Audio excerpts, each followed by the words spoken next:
Olá, saudações. Aqui é o Luiz Renato e o assunto hoje é Polybase. É um recurso que existe no SQL Server desde a versão 2016 e foi bastante aprimorado já na versão nova do SQL, que é o 2019. O Polybase é um serviço, logo ele tem que ser instalado, né? Não está default, não está embutido no engine do banco de dados.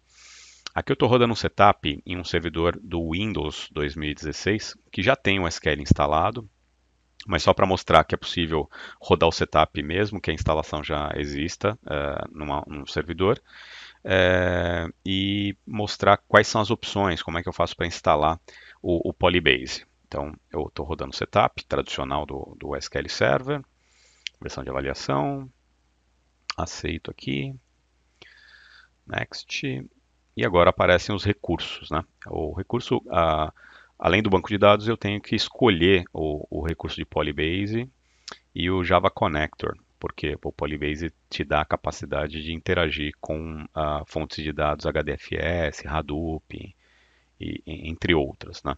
É, qualquer tipo de base de dados, por exemplo, que tenha conectores com drivers ODBC. Depois de instalado, é bom sempre observar no painel de serviços do Windows se os serviços de Polybase, né, o Polybase Data Movement e o Polybase Engine, se eles estão disponíveis, estão instalados e se eles estão rodando. Agora entramos aqui no SQL Server, deixa eu mostrar para vocês a versão, SQL 2019.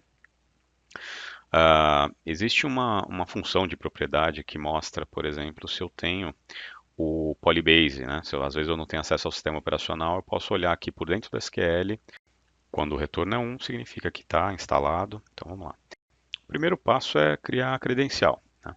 A fonte de dados que eu escolhi para usar como exemplo é um Storage Account, né? Um Blob Storage do Azure.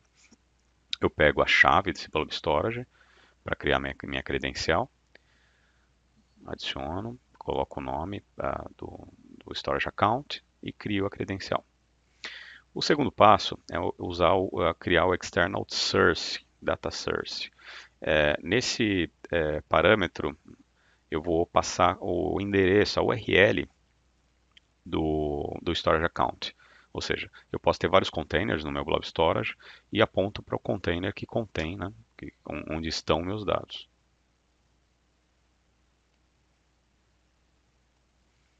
Tá aí. Pelo, pelo portal do Azure eu consigo essas informações, né?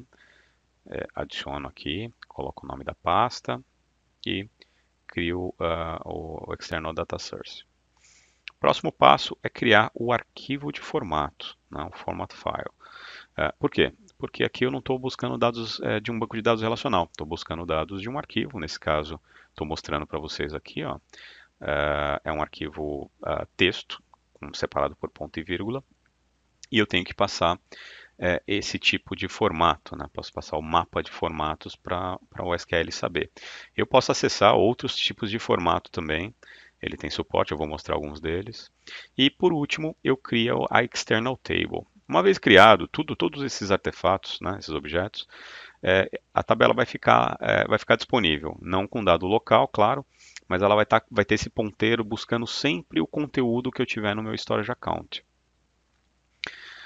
Criei, uma vez criado, ele fica disponível. Se eu atualizar, adicionar dados no arquivo, adicionar novos arquivos, eu sempre vou conseguir enxergar através desse ponteiro. Ou seja, o dado não vem de dentro do SQL Server, é um dado externo, como se fosse um linked server. No próximo exemplo, eu vou usar esses dois arquivos aqui. Então, esses dois arquivos CSV são maiores, né? Tem 80 megas mais ou menos. Arquivos com 1 milhão de registros cada um, para mostrar que se eu tiver uma pasta com múltiplos arquivos, eu simplesmente crio uma external table apontando para a pasta. E essa pasta vai conter todos os arquivos. Eu posso ter 100, 200 arquivos e eu vou conseguir consultá-los. Aqui eu estou fazendo a carga rapidinho aqui desses arquivos. Cada arquivo, então, tem mais ou menos 1 milhão de registros, registros variados. E eu chamo atenção aqui para o tamanho dos arquivos, 87, 88 megabytes. Agora eu vou criar o external data source e o external file format. nesse caso é vírgula, né? Não ponto e vírgula. Esse arquivo, esse parâmetro de formato eu posso usar para outras external tables. E aqui eu vou criar minha external table. Deixa eu diminuir aqui para ficar tudo na mesma tela. Coloco lá. Então, dessa vez, o que eu fiz foi apontar para a pasta, não necessariamente para o arquivo. E aí, não importa quantos arquivos estiverem dentro do meu container, da minha pasta, ele sempre vai consultar e vai trazer como resposta a soma do conteúdo de todos os arquivos. Nesse caso, são dois arquivos, cada um tem 1 milhão de registros aproximadamente. E aí, a resposta, né? Deixa eu dar um count aqui. A resposta é um retorno de 2 milhões de registros. Ok. Então lá, tem 2 milhões. Aqui, aqui. Muito bem. Mas assim, em outros formatos além de texto, CSV, é possível? É perfeitamente possível. Eu tenho aqui agora 4 arquivos com conteúdo parecido com os dois primeiros que eu mostrei, né? Deixa eu descompactar um deles aqui, abrindo o Notepad++. Olha lá. É um arquivo com dados variados, que tem 1 milhão de registros.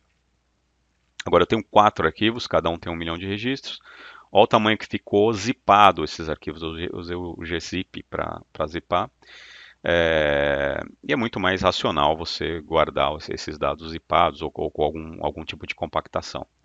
Aqui eu estou apontando para o storage account. Aqui eu estou avisando, né, no file format, eu estou avisando que o tipo de compressão é do gzip. E agora vou criar a external table usando esse arquivo de formato, usando a credencial que eu criei. Ok. E agora vou dar um select, aumentar aqui a fonte. Ok. Então o resultado disso é uma tabela, né, um artefato que me retorna 4 milhões de registros. Né? Esses registros, novamente, eles não estão fisicamente dentro do banco de dados. Deixa eu dar um count aqui para vocês verem a quantidade.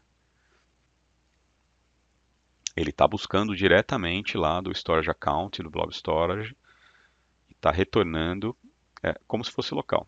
Se eu precisar, por exemplo, trabalhar com os dados, precisar de agilidade, precisar de velocidade para trabalhar os dados localmente, ao invés de trabalhar chamando esses arquivos a todo momento, que pode demorar dependendo do tamanho, eu posso pegar e dar a origem, né? Gerar uma tabela aqui local no SQL a partir desses arquivos, usando o próprio Polybase. Então, vou dar um select into e gerar uma tabela que não existe, né? Vou chamar ele de telecom local. Ele vai criar a partir desse select. Uma vez criado o local, é muito mais rápido, muito mais simples você fazer as suas queries, fazer join e assim por diante.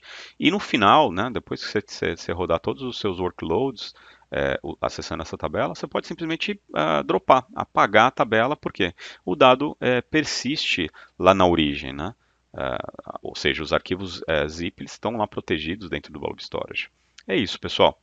O que eu queria mostrar foi isso. Espero que tenham achado interessante. Até a próxima.